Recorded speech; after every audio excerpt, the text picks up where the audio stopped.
Good day, everyone. I am TL, And I am Bea. and we are here to present the most debatable political system in the Philippines and its connection to our current topic, non-living and living systems from a biological perspective. In a biological context, there are two categories of systems, non-living and living systems. Living systems are assumed to have elements, relationships, and purposes. But what makes it unique is that it is biologically driven, such as the exchange of gases to enable metabolism and perform a function in order for a particular biological processes to occur. This process does not apply to non-living systems. The federal system is one example of a non-living system.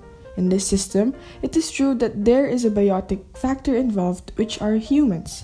But this kind of system is functionally driven by social factor or social interplay, and thus non-living in nature, as it is driven by abiotic processes.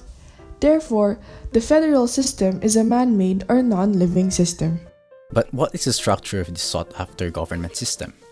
The federal system refers to the style of national governance in which the governmental power is divided between the federal government, also known as the national government, and the state government, or the government of the individual states or regions of the country. The national government consists of three branches, namely executive, legislative, and judicial. The executive branch, which carries out and enforces the laws, is composed of the president and the vice president, who are elected by the majority and will serve a term for 6 years. It also includes the cabinet members, executive departments, independent agencies, boards, commissions, and committees. The legislative branch of the federal government, which is called the Congress, is responsible for the creation of laws. It is divided into two parts, the Senate and the House of Representatives. Lastly, the judicial branch includes the Supreme Court and 9 justices. This branch is responsible for interpreting the laws, applying it to individual cases, and deciding if these laws violate the Constitution. The state governments are modeled after the federal government. Therefore, these are also composed of the same branches.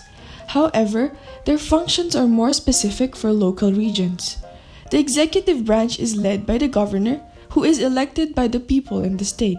The legislative branch comes up with the legislation, which will then become the law, while the judicial branch is more focused on hearing appeals from lower-level state courts. In the federal system, the national government is in charge of declaring wars, making currency, creating military branches, signing treaties with foreign nations, regulating interstate and international commerce, creating post offices and stamps, and making laws that support the Constitution. While the state government is responsible for any power not specifically given to national government, such as establishing local governments, issuing licenses, regulating commerce within the state, conducting elections, ratifying amendments, supporting the public health, setting laws for legal drinking age, smoking ages, and creating state constitutions.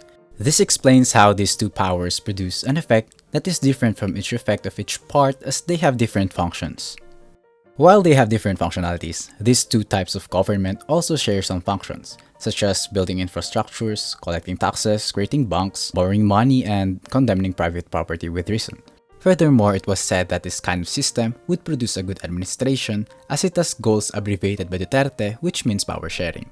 That is, 30 national or 70 state government, resource sharing, respect and equality for all, and development of all regions. Hence, looking back at the powers and responsibilities of each government within one whole administration, it cannot be denied that this system can produce an impact that is different from the influence of each element.